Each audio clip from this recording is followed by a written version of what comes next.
Hello, this is Joseph and Train, and welcome to a new episode of Home of Sound. Home of Sound is the virtual and global home for any music lover to connect, learn, and engage with the electronic music community. We started the platform with this very podcast series to discover and share insights into the life, work, and tools of producers, DJs, VJs, promoters, label owners, playlist curators, and other creators. Since the global pandemic hit, we launched a series of online masterclasses with creators such as Ansom, Scarameria, Francois X, Swarm Intelligence, Freddie K, Face Fatal, Vijay Martinovna, Malika Maria, Lag, VSK, Romek, Manny D, Arjun Bagale, and many, many more. If you're interested in the masterclasses, you can access any of them, also in bundles, on demand at www.homeofsound.co.uk.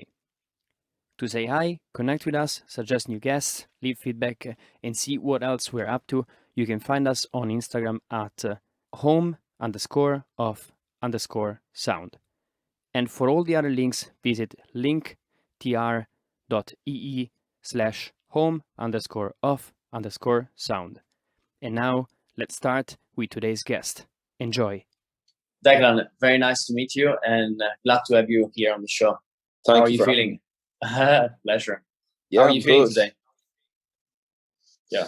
Yeah, I'm good. Weather's really nice in Dublin, so that helps. Yeah, it does help. Yeah, it's a nice summer. Hopefully, it's gonna stay like this. And so, one of the things that I figured out when I dug into your story and your previous interviews is that you seem to be living between Dublin and New York. Can you tell us a bit more? What is the setup like? How much time do you spend in Dublin, and also how much in New York?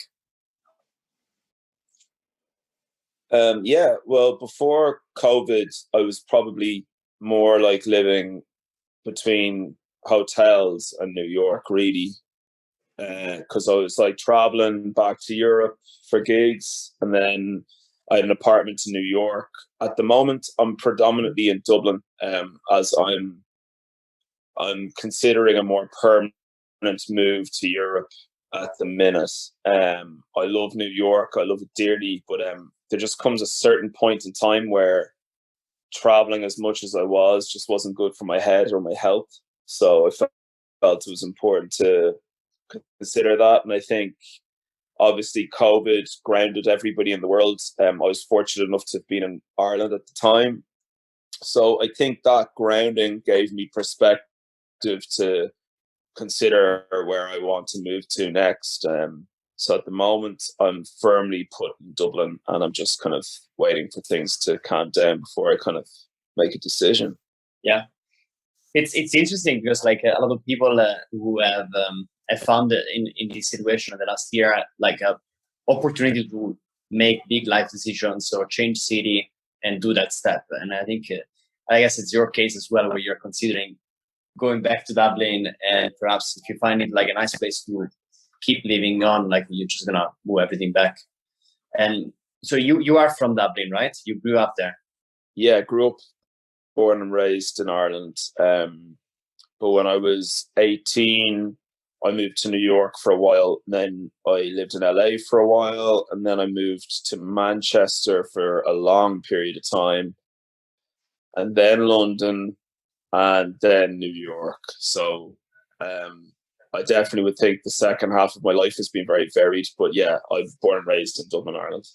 Yeah, and it's super interesting. You travel quite a bit, and like tell us a bit more about Dublin. Dublin, for people who might not be familiar, it's also it has a tricky regulation around nightlife. It's not easy to throw a party because of limitations on the time that you can be open. How was the nightlife back when you were in Dublin, and how it is now? How are you finding it now? I mean, I think time and space is a big factor towards why nightlife in Dublin really didn't do as much for me as it would have done for other people. But I can categorically say that back then, when I was younger, there was definitely a lot more clubs, and naturally, technology wasn't as fluid as it is now. So dance floors were a lot more enjoyable. nightclubs were a lot more enjoyable because people weren't on their phones, etc., etc.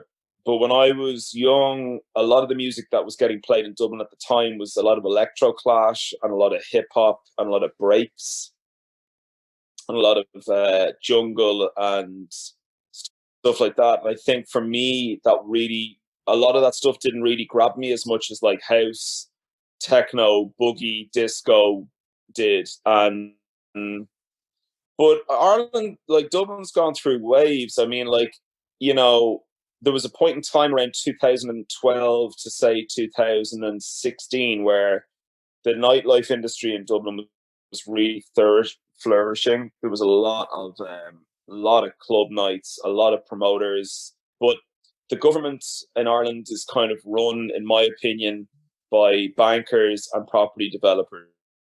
Like a lot of backhanders, lot of expensive lunches, and I think unfortunately for the taxpayers of the country that would appreciate a lot more culture, what has happened is with the leniency in international tax laws and regulations is that companies come into our country respectfully, but they buy big concerning plots of land or city areas and they take over which would be quite cultural hotspot areas of the past, and they turn them into holiday inns or Cafe Neros and just fucking shit.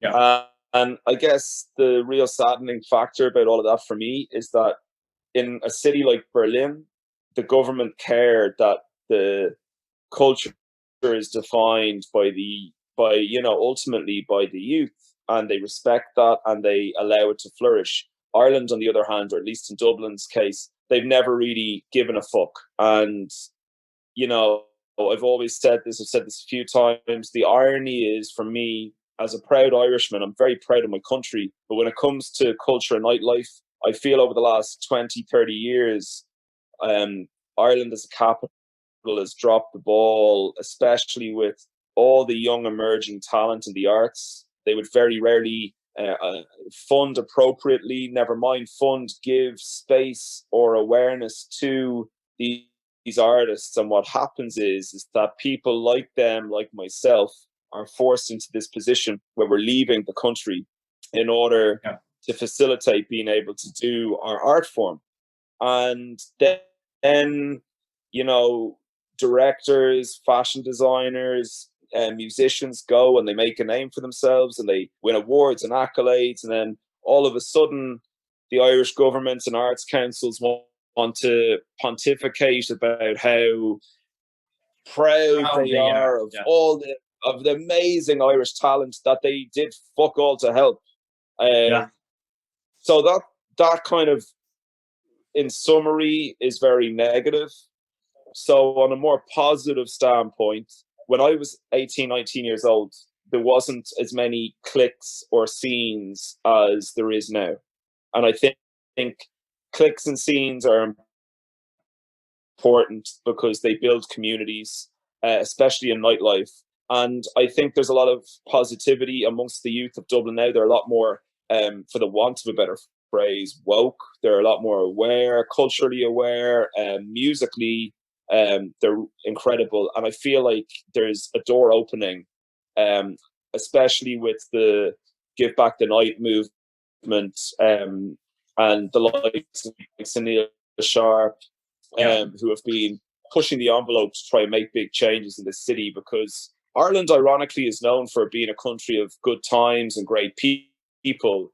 But I feel we're falling short on our reputation with our own people as opposed to just tourists.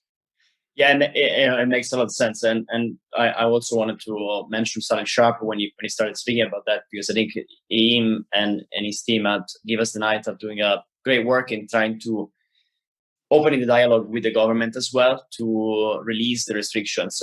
But indeed, like if the government doesn't give a shit, basically automatically nightlife is like the bottom of the priority list.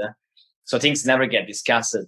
And this is like, it's super shit for artists and young people, because as you say, like people don't have to emigrate. Like what's the option? So for someone who is in Ireland now, like an emerging artist, perhaps like young, artists that really want to make it and want to continue doing music, like what would be a suggestion, if you have any, to share with the fellow Irish people? I think for me, I always find that like a lot of the young producers or DJs or artists that I meet kind of get caught up in wanting quick fame or quick accolades or, things to happen quickly. And I remember when I was young, when I was 18, 19, I wanted to achieve a lot very quickly. But all I'd say to a lot of these people who want to a lot of people who maybe want to have a career in the arts or they want to achieve certain things within this world is to focus more on your craft and not social media, not videos for social media or posing behind DJ booths. Like those things aren't going to get you where you want to go. Really learning about the things that you're interested in, be it photography, music, film, fashion, art, albeit like find your niche, find the thing that you love, and realize that without sounding cliche, the journey to where you eventually want to go is so important. And I've neglected that journey at times. I've made irrational decisions with my own career just to move forward or to make money. And I've regretted them. Like, I still regret them. Like, there's shit stains on my Discogs, like CV, as it were. And I think if I was to advise any young people moving into the arts, is just be open-minded, be free, do as much of what you love as possible, and really learn your craft so that no one can ever question you on it. And don't focus about the noise. Don't care about the bullshit, the social media, the likes, the trying to be this shit. Like this is fucking nonsense. Focus on what you love and not the noise. That would be my advice. Yeah, super interesting. And just to be sure that I understood it well, like when you say the shit stain, that is releases that you wish you would have not done. That's the idea. Like stuff that I'm not super happy that you put out. Yeah, just like I there was one or two records that were poorly handled, a couple of remixes I did at times just because the money was too good to say no. And I mean, at the end of the day, the way like things are so disposable now, it doesn't really matter to anyone else but myself, And in some weird way, you're kind of only as good as your last record in your own mind, because that's what you're probably thinking about at the moment, at that present time. But yeah, that would be what I would be referring to with myself. Yeah. And I really liked I was reading one of your previous interviews where I think you were referring to the same concept when you say that fighting creative cancer is very important, like the concept of putting 10,000 hours toward the craft you want to develop. I do feel on the other side, because of social media and a lot of other reasons, that artists nowadays struggle to actually focus on that, because they see that what is successful is what it flies on social media. Like, is there any way that you personally have found effective to resist these pulls to actually saying, hey, I'm just gonna put a nice picture and sponsor a post, instead of saying I'll put the same hours in fucking making music that I want to make?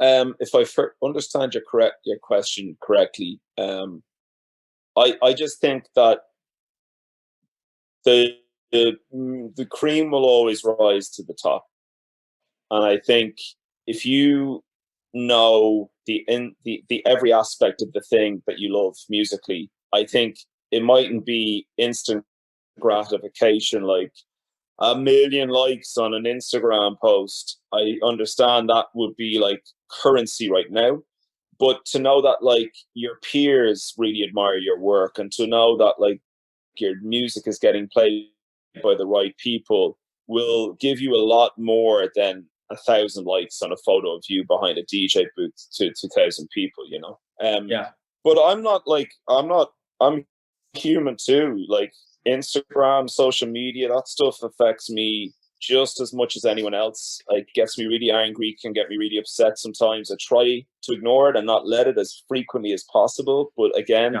that's just really difficult to do. It's very hard. So, I mean, yeah, it is. No, it's bullshit. And I explained it to my friend the other day. Like, I felt it was a good analogy. It's like you're in a room with a load of people that you like and know, and you're talking about something you love, but no one is listening. But the reason that they're not listening is because somebody else has decided not to let them hear you. Yeah. For me, I'm like, that's fucked up. Like, I have whatever, say you have 50,000 followers on Instagram, and you want to tell everybody, every one of these followers, the people that obviously give a little bit of a shit and a lot of a shit about what you do, they want to know what you're doing. And you want to tell them, hey, I know I'm a musician, but today I painted a picture. I think it's fucked up that an algorithm or an Instagram bot decides whether or not your followers should know about that. But this is the way the world is now. It's been a problem for a lot longer than me just talking about it. So yeah, as far as I'm concerned, it is what it is. Yeah, I mean, it's true. It is very true, and unfortunately, the behavior that gets boosted on social media is a stupid behavior. Like, it pushes people to think in a much more stupid way, to be more superficial, not to be focusing on their music. Actually, you post a picture of you with whatever, like a selfie, it gets much more attention than any piece of music you might be sharing, and that's a shame, because it's ridiculous, man. It's wild. Yes, but let's switch topics. One thing that is very interesting for me is also, I read in your bio and also in a couple of interviews that 1980 to 1994 is your favorite period of time. That's it. Yeah. Where were you back then? So 1980. 1980, I wasn't even born, but I think think the music from between like 1980 and 1994 kind of covers a fairly solid spectrum of all the things I love, ranging from the end of disco, when it was the end of the glitter phase of disco, and when it turned more into electronic funk sounds and things were becoming a bit more jazz chords and bass lines and drum machines. And then, it was the start of hip hop, and then the start of house, techno. And even like in the late 90s, there was still like Teneglia, Vasquez, Mills, Underground Resistance. And even then, on a hip hop level, it was Tribe Called Quest, De La Soul, Gangstar, Grand Puba. Like, a lot of the things that I love about music kind of fit within that point in time.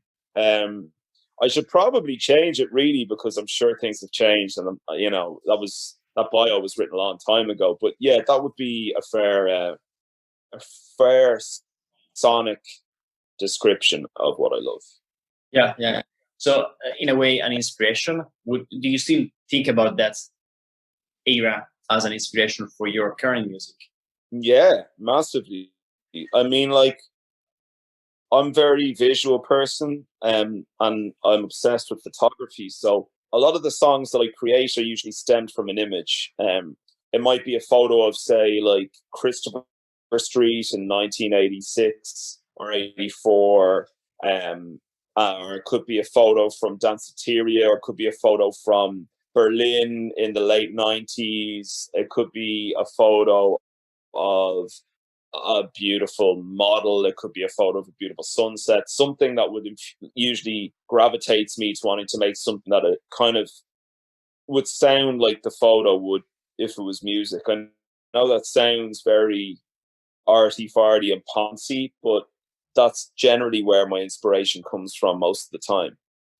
So is it capturing a specific moment that you would associate with music? Is that what you're thinking? Yeah, I think it's just more like trying to make music as if, like, I know it's a single image, but trying to make something that would fit that image, if that makes sense. Got it. Makes sense. And so you are passionate about photography. You do music, Yeah. play as well. Is there anything else that you do artistically that is connected to this too? Well, I come from a graffiti background and I paint a lot, but that's something that I just kind of keep to myself, really. But no, I think photography and music are definitely my two passions, as it were. Got it. You still do graffitis or not yet? Not anymore. Not really. Sometimes, kind of like every now and again, I'll throw a tag up or I'll go paint with somebody, but very rarely. Yeah. There was actually a question from someone on Instagram, Pledgy, I believe, that asked why did you shift away from graffiti and you focus on music? And I guess it's because music pulled you more in its direction.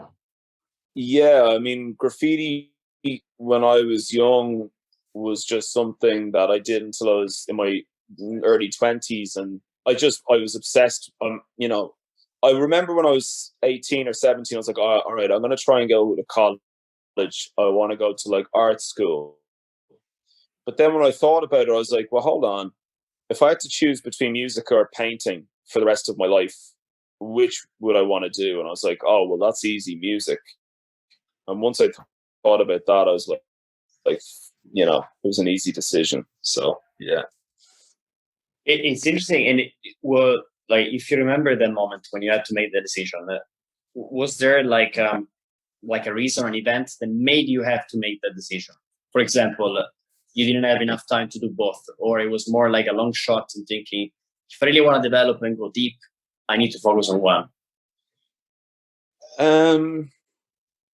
No, I don't think there was any big bang moment. I just think I wanted to make music, release records, perform I wanted to be in a studio with other people and make music with them or for them. Like, I just think the whole idea of the music producer for me was kind of facilitated everything for me, all the things that I was interested in, So, yeah, I don't think there was any major big bang moments, I grew up idolizing all the people that I listened to, and I guess I would have loved to have been doing what they were doing, and that was kind of it, really. Yeah, they kind of, I guess, the vision pulled you toward the direction of being a DJ, producer first, but DJ as well. Yeah, I think so. Yeah. Yeah, and so let's talk about the music. From Discogs, I've seen that your first record was in 2010, if I'm not mistaken. Feel free to fact check me on dates. But it was an EP on Irish Old Seed Records. And from there on, you released on a few other labels, but mainly on your Cold Tonic, which you launched in 2014, and Gerd Jansson's Running Back label. Yeah. Out of all these releases, now you have a kind of a solid discography. You have put more than 20 releases out. And out of these, like, is there any that you would keep very close to you as a milestone, or like something that means something important for you, for your music journey? I think my first record on All City is probably one that I'll always hold very dear to my heart. I love I still love those records, those songs. And it was the record that changed, I guess, my life, because it did really well, in a sense, or like it got me in the world of, people listening to my music. So that was kind of important. But releasing on Running Back, I've spoke about this in kind of numerous occasions, was something I'd wanted to do for 5 or 6 years. So once I finally got that test pressing and joined Running Back, I was ecstatic, Yeah. I've read in other interviews that like you were a friend with Gerd Jansson for a while, and despite that, it took you a while to get the demos heard. Yeah, he's an incredibly tough cookie to crack. Gerd is sensationally difficult to signed to running back. But I think that's no fault of his own. I think he's perhaps too polite for his own good, and all in this, and also I'm glad that the music I was sending him for those many years he didn't release, because it wasn't good enough, and everything happens for a reason. That record got signed at the time in my life where I really needed it to happen, and I'm really proud of all the records that I've released with Gerd. There's not one that I'm not proud of, and I think that's a testament to his skill as an A&R for his label, because I've sent him plenty of music and I'm like, oh, we should release this, it's going to be amazing, I promise. And he doesn't, he's like, maybe, yeah, I don't know, let's see, and then time passes and I'm like, I'll text him and I'll be like, no, don't, you're right, you're right, it's not right. So I think it's a good push and pull, but yeah, it was a long time trying to get signed to running back, so once it happened I was ecstatic.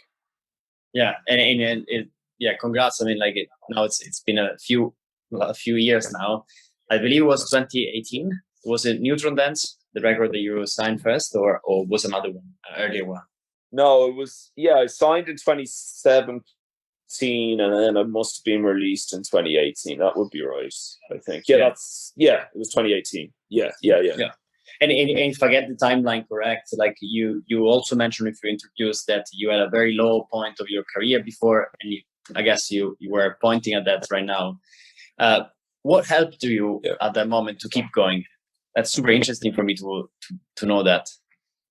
I started reading about like positive visualization and like positive energy, and like thinking about like focusing on the things you want to come in life and not like allowing negative energy to kind of take away from those things. And I guess once I put those things into practice, things started to come together, which was kind of spooky. But I'd hit rock bottom in terms of like music life, personal life. Things just weren't working out the way I wanted it to. And Paul Woolford gave me some really good advice. He was like, dude, you just need to produce your way out of the hole you're in, or however you're feeling.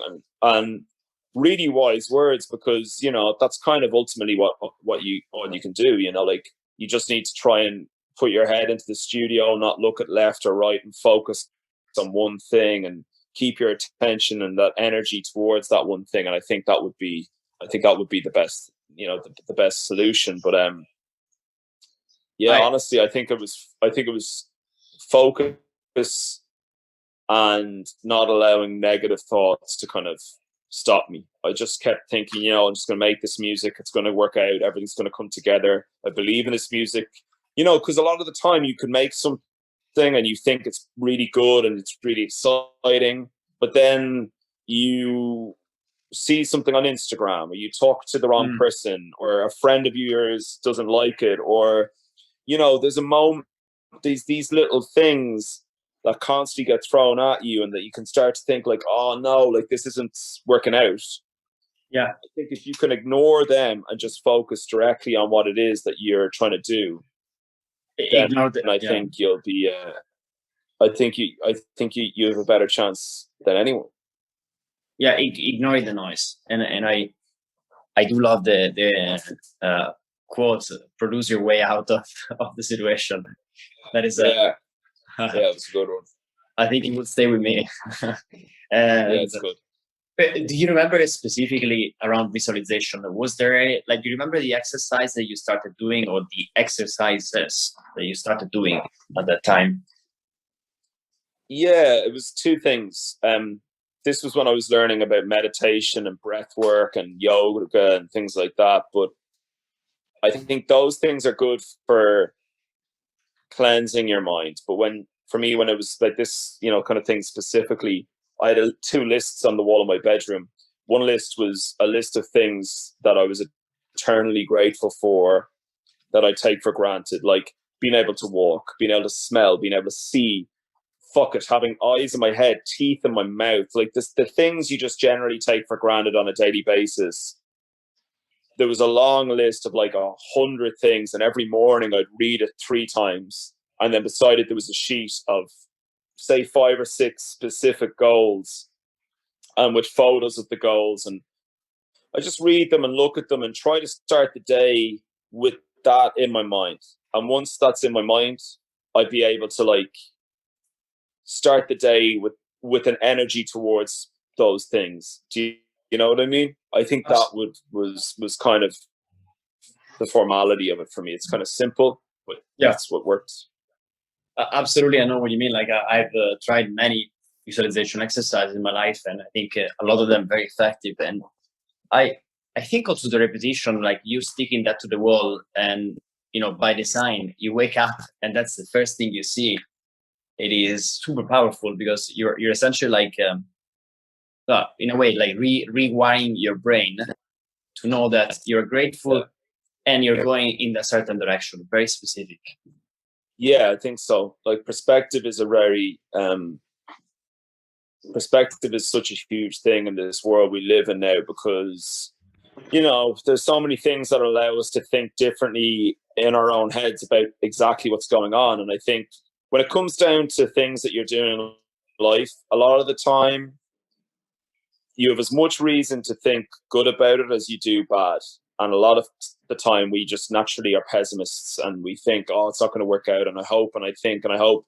But there's as much reason for it to work out as there is that it isn't. So why don't you just put that energy into the yes pile and see what happens, Yeah.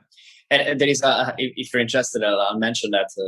I can tell you more as well, but there's a biological reason for which this works.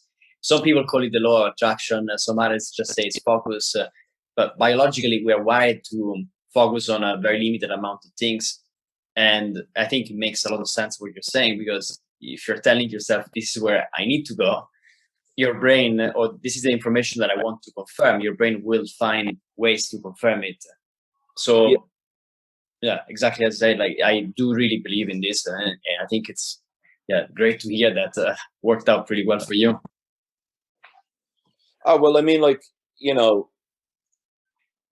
but one of the most important things that I learned from the whole experience was that, in a Buddhist mentality, it's not about cherishing the highs, because there's always going to be lows. It's about sitting somewhere in the middle. And for me, recognizing that, like, I went through this rough patch and I then was very fortunate and I've had this really fluid, great patch. But, like, they're both as beneficial to me as each other. The low patch taught me so many things that are just as valuable as, say, the gigs and the records and stuff releasing. They both are very valuable. So I think that's what I really took from the whole thing.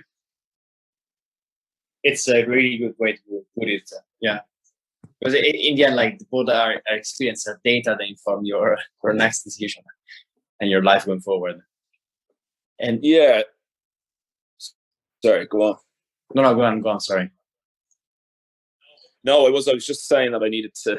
This screen keeps turning off. Sorry, go on. It's a very good way to put it. And in terms of like mistakes, or like let's say the low points, it doesn't necessarily have to be a low point, but a mistake. Does anything come to mind of a career, life mistake that became one of your skills eventually, one of the things you learned? Fuck, I'm sure there's countless. I mean, I make mistakes every week and I learn from them every week. But I guess there was a point in time when I had a little bit of success at the beginning of my career and I developed this ego and I became really self-entitled at certain times and really cocky, and I was doing a lot of partying. And when I think back to that person that I became, I think it happens with everyone. I think, like, when you have a bit of success, you kind of become a bit of an asshole for a period of time. Some people kind of survive, some people don't. I think I was lucky to have very loyal friends and people that kind of stuck by me. But I definitely burnt bridges with great people over bullshit, and I regret those decisions just, by being blasé about certain stuff or whatever. So yeah, I think that my lesson would always be just to try my best to, you know, stay humble. And at the end of the day, what we're doing, it's great, it's cool, it's fun, but it's bullshit. Like, there's people like it's farcical. Like, it's cool, you know, we can obviously dictate that, like, culture is obviously this massively important lifeline for so many people to release, and etc etc, and I'm totally with that, 100%. But none of really me or my peer group have any fucking reason on earth to be walking around like we're Jesus fucking Christ, because we're not nurses doing 28 hours in a fucking hospital, working in cancer wards, out in Syria on the front line. Like, we're none of those things. So sometimes I feel really disenfranchised by the whole scene, where I'm like, God, this is gross. Mm-hmm. But then I understand that, you know, we're all just human, and every now and again things affect us in different ways. And I know, even as I sit here now speaking to you, and I possibly sound like I'm trying to be very profound, there's been times where I've done 3 gigs in a row, haven't slept in 2 days, and I've been like, I haven't said a word to the promoter. I'm just like, I just want to go to my hotel and sleep and just leave me alone, you know, like that kind of shit. It happens, you know, but that's human nature. That's you got to remember, everybody's going through individual stuff, and you just got to be sensitive and understanding of that. Also, you just can't be a dickhead, you know, it won't get you anywhere. And that is it is very true. Yeah. Unless you want to be alone in your life, and if anybody wants, it's almost impossible. And yeah, I can see there is also questions coming from both Instagram and Facebook. I'm gonna start asking them to you in a second, but okay. One more thing that I read in previous interviews, again, like you mentioned a few times, it's important for artists to continue to be consistent and not become a one-trick pony. Essentially, if you've been successful with a record, it is important to be consistent. And how does an artist develop that consistency that makes them like continue even if they have success, without looking as without basically becoming like a big egotistic, I guess that's the word. I think for me, at least, I don't know, I can't speak on anyone else. I even, like, you know, when I say that, I think I was meaning specifically about me as an individual, because my idea of an artist's consistency is going to be different to yours and to theirs. For me, I don't still feel like I'm making particularly like good music. I'm certainly not making what I hope to eventually make. I'm constantly trying to do more interesting stuff than I did before, or at least artistically pleasing stuff. So when I'm speaking about with consistency, is that, you know, I think it's important for artists individually to just push their horizons as much as they can. And I think what happens with me, and sometimes it's helped me, sometimes it's hurt me, is that I'll find a thing, I'll go with it, and then I start to get pigeonholed by perhaps like music media or promoters, and then I get really fucking angry, and I'm like, fuck that, I'm gonna go and make something that's totally different. And I think that's happening a lot right now with music at the moment. I get like kind of coined with a lot of terms that I'm just like, you don't get it, you just don't get it. So for me, I'm like already making stuff that will hopefully reevaluate how people perceive what I'm doing as an artist. But I think that's always the most interesting part of an artist, when you're constantly excited or curious to see what they'll do next.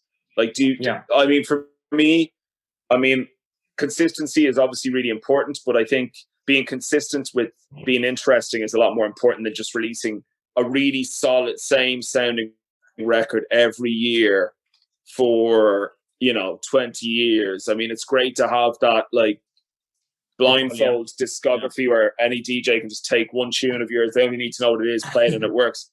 I mean, that's pretty cool, but for me, it's not really what interests me. Yeah, it makes a lot of sense. Yeah, it does make sense, and I guess there are DJs who would maybe want to specialize in creating the perfect tool for a purpose. But if you want to be an artist, also for longevity, it's important to keep things original. And by the way, someone on Instagram said, "Your best is yet to come." Yeah, I fucking hope so. Yes, man, I'm sure. Yeah, thank you. And let me ask you a few questions from the audience. Yeah. So someone is asking, I found it hard to get my first foot on the ladder, I guess, releasing or getting in the music scene on a stage. I find it hard to keep my place once I got into the stage, I start playing gigs. Do you find the same, or have you found the same in your career? So essentially, once you start getting gigs, how do you go to the next level? How do you keep going and performing? I mean, it's very difficult now because there's so many people trying to be DJs, and there's so many people doing it for, in my opinion, are kind of like the wrong reasons, or at least my integral reasons. And then I also feel like you're up against the Instagram social media wave, you know. Mm-hmm. So my advice, I think, to anyone who's like really at that stage is to, like Paul told me, is kind of to produce your way out of it. Just really don't think about making records that are going to satisfy right now. Try and think about records that are going to satisfy your future self. Like often when I know, like, not to seem like Neutron Dance is anything special, but it was a song that did a lot for my career. And when I made that record, at the time, nobody was really playing or making stuff that sounded like it. And I remember playing it to friends of mine and then thinking, oh, it's kind of, don't know if it's, I don't like it. I was like, trust me, like, I believe that this would work in a club. Just believe in that. I believe it's going to work in a club. And I think a bit of forward thinking can often help in the studio. But to cut my long-winded answer short, I would say focus on making the music as opposed to trying to DJ other people's music. Yeah, very important. Yeah. Yeah, great. Thank you for the answer, Declan. One more. What music or genres or artists have you been enjoying lately? Oof, let's open Spotify. What do you use? Shit. Yeah, use Spotify or Bandcamp? What do you listen music on Spotify? I buy music on Bandcamp a lot. I love Bandcamp. And then for listening to the stuff, I like using Spotify, although I kind of dislike Spotify for obvious reasons, but that's not a conversation I want to have. Right, what am I listening to right now? The arty kind of farty side of me that like wants to be like smelling my own farts. I'm listening to a lot of weird old French electronica music from like the 70s and 80s, which is kind of interesting. I love everything that Jennifer Cardini releases on Correspondence. Of course, she's a close friend of mine, and I just love her and her label. Yeah. At the moment, I listen to quite a variety of stuff. I love Shy Girl. I think Shy Girl's music is brilliant. I love Shy Girl. I love Clairo. I like this. I like Leo Paul. I like Pam's tracks. Mm-hmm. What else am I listening to? I'd love to hear another record by a band called Flash. I like everything that kind of by Psychic Mirrors. I don't know if you know Psychic Mirrors. No, Psychic Mirrors. Yeah, sure. Big fan of Psychic Mirrors, and they just released an album called Ophelia, which is incredible. I would certainly check that out. Is a band? Are they a band or? Yeah, they're a band. They're amazing. They released originally on on legendary the legendary label Cosmic Chronic, which is just worth checking out. Jesus, what else am I listening to? I'm gonna have to dig into this. Yeah. In terms of like dance music, what did I buy recently? I bought a load of stuff recently. I love Digitalism's record on Running Back, by the way. I know that's a cheap, you know, like obviously because it's on Running Back, I'm gonna like it, but I like it. That new Over Mono record is amazing. Yeah, I don't know, kind of. Yeah, I guess. Yeah, there's possibly loads of stuff that I'm listening to. That Logic 1000, I really like Logic 1000, like what she's doing, or what they're doing. Yeah, look, I could probably go on for ages, but amazing. I think we have. Sorry, go ahead. You had another one. I'm obsessed. No, I'm obsessed with Caroline Polachek and OK Kaya. I love their music. I like these Irish guys called Cedarwood State Tracks. I assume they're Irish. I think they're on an Irish label, so I really like their stuff. Yeah, sorry, Speedy J. I like Speedy J. Oh yeah, of course, Speedy J. Yeah, I don't know. There's tons of stuff. Probably there's just a lot. Tons of stuff. Yes, I'm actually. I took notes of all of them. So you mentioned Caroline Polachek. Yeah, Caroline Polachek. Yeah, Polachek and Cedarwood, the Irish, presumably Irish person, or who are they? What's it? I think it's Cedarwood State Tracks. So CEAD or ER Wood State Tracks. Yeah, I think they're brilliant. So there's a nice record from them I like listening to. Yeah, look, I listen to so much music. It's kind of frustrating. Wow. When I get asked, like, oh, what are you listening to? It's like John FM. I love the new John FM records. I love Paula Tape, Boo Williams. God, man, I'm listening to a lot of stuff. I made my homework list. I'm gonna check all the names that I don't know. Very interesting. Okay. Cool. And few more questions. Okay, interesting question I wanted to ask as well, and this comes from the audience. Tell us about Piano Banana. Let's start with, did you have a clear vision before your latest record, or it just kind of happened when you were making music and jamming? I was in Dublin after coming back from Tokyo, and I was playing in Panorama Bar. I had a gig in Panorama Bar in like 2 weeks, and I was in the studio, and I was like, all right, I want to make 2 or 3 tracks specifically for Burgoyne. Like, I just want to make something for my set, because I was playing a pretty good set time in the evening at like 10 p.m. on the Sunday, and I was like, I just want to make something. So with Piano Banana, I just had the riff. I didn't have anything else. I just had like the or whatever, and then once the chords got on top of it, once the chords were on top of this, I was like, whoa, this has a lot of energy. I really like this. And I just rushed to finish it. ASAP, I was like, right, I had a week in the studio.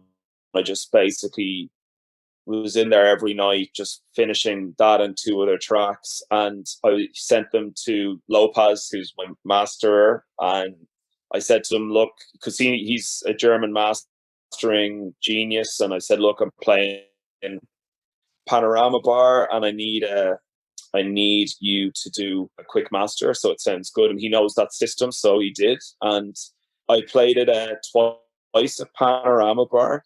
I played it in the first hour, and I played it in my last hour because the reaction was so good. So then I texted Gert. I said, yeah, I think I've got one. And I sent it to him, and he was like, yeah, this is it. I even think he texted me going, it makes me want to take ecstasy. And Gert's never taken Gerd's never taken drugs, so I mean that was saying something. Yeah. But yeah, I think like Piano Banana was a bit like Neutron Dance. It just happened very quickly. I didn't think too much about it, so just kind of happened quickly. And then the longest part was just mixing it. I spent like 5 days just trying to get levels the way I think it would sit nice, and then I just went with it. So the version that got released is the version that got played at Panorama Bar. Like I didn't change it. That's the same master from then. Wow. Okay, that's the original version, right? Because I think you did few versions and remixes as well. Yeah, the original version. Yeah, the 1990 mix. Yeah, I did in Paris with a friend of mine called Acid Ronnie, Yasmina Salente, and she was hanging out with me in Paris, and I went to the Ed Banger studio and I just was like, I wanted to make kind of a tribute to. I want to make a version that I think maybe like Andrew Weatherall would have played, and I wanted to make something that just sounded very 90s cliche. And yeah, I did it in a day, and it was really simple again. And then I came back to Ireland, and then lockdown happened, and it was over. The Banambient version was because originally the Ambient version is 30 minutes long, but I couldn't release it on the record. Yeah. But I got really into meditating and spirituality over the last few years. And I remember joking with Gerd for a long time. I was like, yo, I should do like a record on running back of just like music to meditate to. And he was like, you're crazy. No, I wasn't, blah, blah. But I made the Banambient mix to send him to him as an idea. And he was like, oh, brilliant. I like this. This is cool. So we did that. And I'm obsessed with like a lot of records are released. I try to do beats or dub mixes, and looking back on records from the past, that was a real prolific thing in the 90s. So I just think it's cool. I always loved buying a record and it had like the acapella, the drum breaks, a dub mix, or like a tough club mix, a hard house remix, or like a mellow mix, and like I could like then decide which version of that I wanted to play, or I could do a mashup, or like make an all edit. I think that to me is really cool.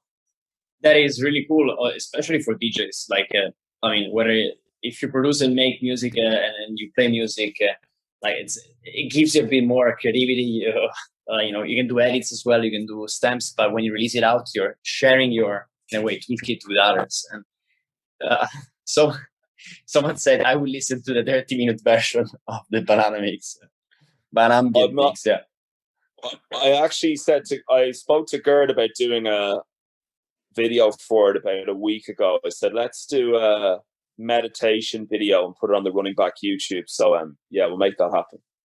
Well, amazing, man. Like I'd love to see it and listen to it. Yeah. And yeah, cool. And now that we are on the topic, like what's next for you, like music wise? Do you have any release planned, anything you want to announce and can announce?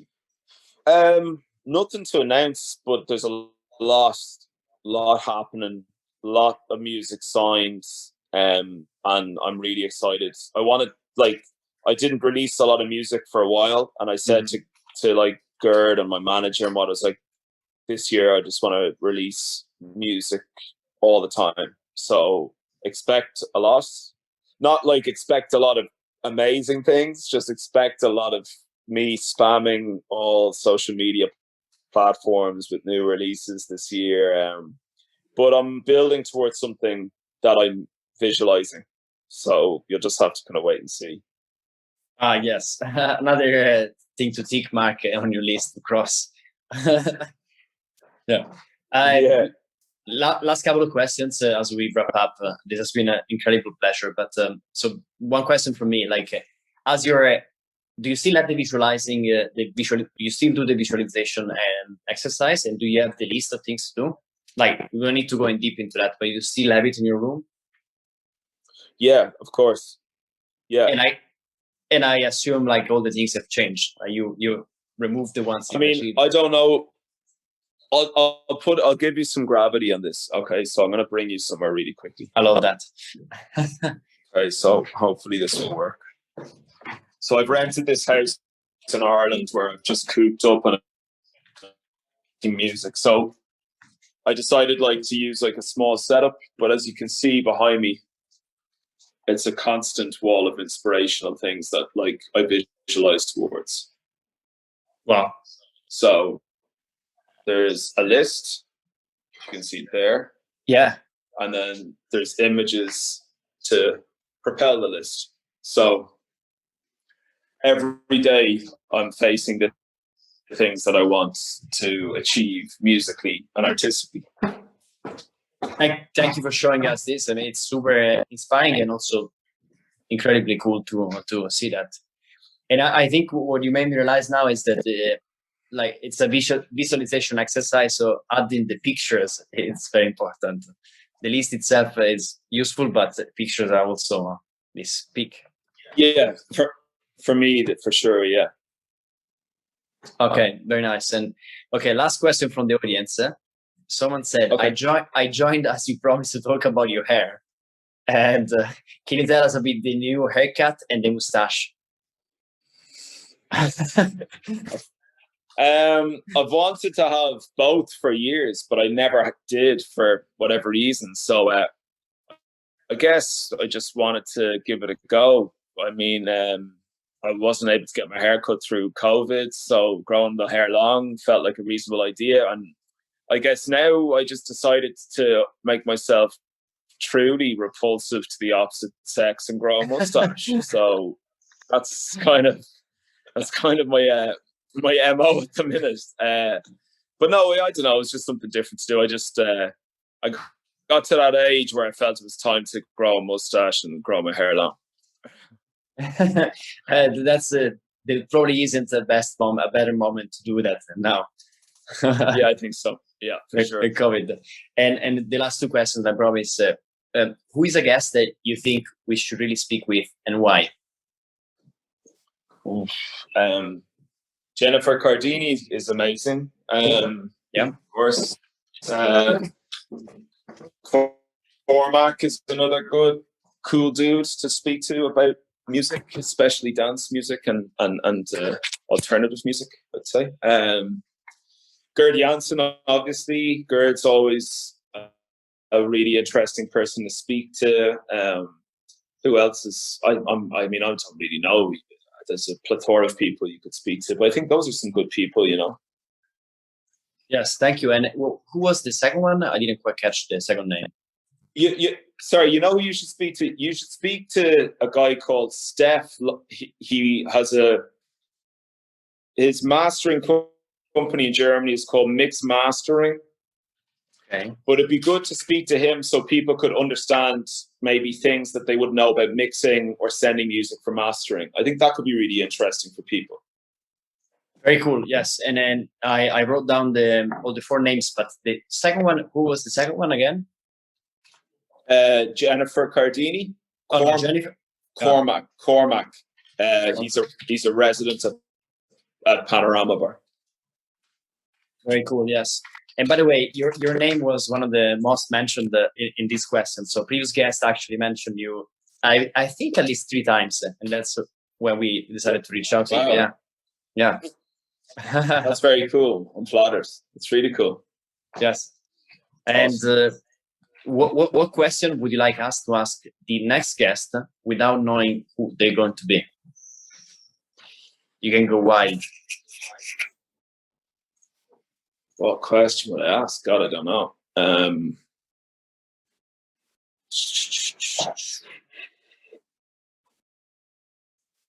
If that helps. Oh my God! Why is it?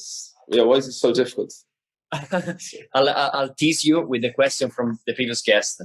Okay. What's the first thing you think when you wake up? Okay. Well, then I'll ask, what's the first thing you think of before you go to sleep? Okay, that's nice. All right. What do you think when you wake up? What's the first thing you think? But fuck, I don't want to be awake. Generally, no. First thing I think when I wake up is get out of bed, get out of bed, get out of bed, get out of bed, get up, get out of bed, get out of bed. Like that is the number one thing. Man, amazing. Thank you. Problem. I really enjoyed the interview, and I hope everybody else enjoyed it too. I think from the interactions, everybody did have a good time, and hope you too. Thank you for being with us. Thank you. No, thank you so much for having me. It's been a pleasure. Thank you so much. Pleasure is ours, and yeah, we'll be looking forward to your next releases. Thank you again, and see you soon. All right, Cheers, peace. Much love, man. Bye-bye. Hello, this is Joseph again. If you made it this far into the podcast, we would love to hear your feedback, and you can leave any comments anonymously or with your name, and also suggest whom we should interview next via the link bit.ly/HOS_feedback. Basically, bit.ly HOS_feedback. If you're a creator or work in music, you can also check our website www.homeofsound.co.uk for on-demand masterclasses with creators such as Ansom, Scarameria, François X, Swarm Intelligence, Freddy K, Face Fatal, Vijay Martinovna, Malika Maria, Lag, PSK, Romek, Manidi, Arjun Bagale, and many, many more. And again, thank you for listening, engaging, and being with us home. Until next time.